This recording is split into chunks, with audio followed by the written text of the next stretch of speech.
Hi guys, अस्सलाम वालेकुम। उम्मीद है आप और आपके घर वाले सब खैरियत से होंगे। आई एम रूही फ्रॉम आवाज़े खौफ। Welcome back to another horror story. चलो शुरू करते हैं आज की पुरअसरार कहानी को।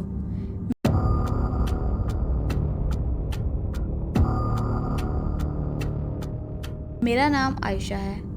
ये कहानी आज से 13 साल पहले की है, जब मैं 8 क्लास में पढ़ती थी। हम बहावलपुर में रहते थे। मेरी फैमिली में मैं, बड़ी बहन, एक बड़ा भाई, अम्मी और अब्बू और दादू थी।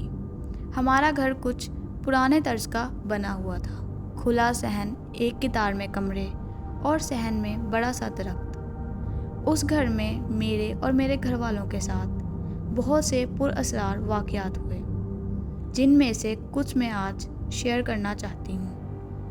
इस घर में रहते हमें लगता जैसे हम अकेले नहीं हैं। एक दिन की बात है, जब मैं, मेरी दादो, मेरी बड़ी बहन सहन में बैठे थे। मेरी दादो ने मेरी बहन को किचन से कुछ लेने के लिए भेजा। मैंने खुद देखा कि वो किचन में नहीं गई और वहाँ से मुड़कर कमरे में चली गई। मुझे अजीब लगा। मैंने दादो को बताया कि आपने उसको किचन में भेजा था, मगर वो कमरे में चली गई है। दादो ने मुझे उसके पीछे भेजा, लेकिन जैसे ही मैं कमरे में गई, वहाँ कोई नहीं था। ना कोई आवाज़, ना कोई हरकत। दिन का वक्त था, इसलिए कमरे में रोशनी थी।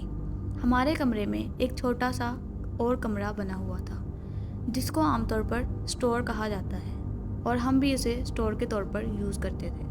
उस कमरे में बिल्कुल अंधेरा था। मुझे उस कमरे से खौफ महसूस होने लगा, लेकिन मैंने जैसे ही पीछे मुड़कर देखा तो कमरे की खिड़की से मुझे मेरी बहन किचन से निकलती हुई नज़र आई। मुझे बहुत खौफ महसूस हुआ। मैंने ये बात अपनी बहन से पूछी और बाकी सब घर वालों को भी बताई, लेकिन सबने मेरी बात को इग्नोर कर दिया। इसके अलावा हमारे घर में एक बहुत बड़ा और पुराना दरख्त भी था। वो दरख्त शायद हमारा घर बनने से पहले से वहाँ था। उसकी शाखें बहुत फैली हुई थीं। मेरे बड़े भाई का कमरा छत पे मौजूद था। उस दरख्त की शाखें उस कमरे की विंडो तक फैली हुई थीं। उसको अक्सर रात के वक्त ऐसा लगता कि दरख्त के ऊपर परिंदों और हवा की आवाज़ों में इंसानी आवाज़ें भी मौजूद हैं, और वो किसी एक या दो अफराद की नहीं, बल्कि बहुत ज़्यादा लोगों की हैं, जिनमें बच्चे भी शामिल हैं। भाई को इन चीज़ों से इतना डर नहीं लगता था, इसलिए वो ऊपर ही सोते थे। उनको अक्सर रात के वक्त दरख्त के ऊपर आवाज़ों के साथ कुछ काले साए नज़र आते, और उनमें बच्चों के साए भी शामिल होते।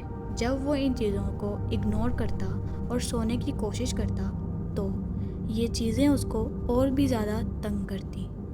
और अक्सर ऐसा होता कि जब वो इन चीज़ों को इग्नोर करके सो जाता, तो कोई उसकी विंडो पर हल्की सी दस्तक देता, और जब उस आवाज़ से उसकी आँख खुलती तो कोई बहुत भयानक शक्ल का इंसान विंडो के साथ मुंह लगाकर खड़ा होता। वो इन चीज़ों से तंग आकर ऊपर से नीचे हमारे कमरे में आ जाता था। मैं उस वक्त बहुत छोटी थी, मगर ये बातें मुझे इसलिए याद हैं क्योंकि जब भाई नीचे आते थे तो वो हमें बताते थे कि उन चीज़ों ने उनके साथ क्या किया, जिसकी वजह से मैं पूरी रात खौफ से कांपती रहती थी। ये उनमें से कुछ वाक़यात हैं जो उस घर में हमारे साथ पेश आए। मिलते हैं एक नई पुरअसरार कहानी के साथ, जहां खौफ और भी ज़्यादा हो। तब तक के लिए अपना ख्याल रखना। अल्लाह हाफिज़।